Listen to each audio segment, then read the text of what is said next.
சரிங்க அத்தை. இந்தாம்மா இதை புடிமா. இது எதுக்கு அத்தை? என்னம்மா இதுவே என்னன்னு தெரியாதா உனக்கு? தெரியல அத்தை, தெரிஞ்சா நான் ஏன் கேட்க போறேன். இட்லி குண்டானே தெரியலையா? இதுதாம்மா இட்லி குண்டா, இதுல தாம்மா இட்லி ஊத்தணும். ஓ அப்படியா? சரி கொடுங்க. இட்லி எப்படி ஊத்தணும்னு தெரியுமா தெரியாதா? இது திறந்துட்டு மாவு எடுத்து உள்ள ஊத்திட்டு அப்படியே மூடி வைக்கணும், அவ்வளவுதானே?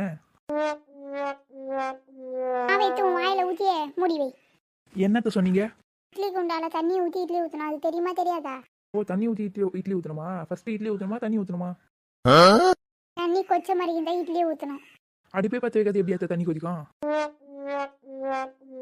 அடுப்பை பத்த வச்சுட்டு தான் இட்லி குண்டானே வைக்கணும், அதுவே தெரியாதா?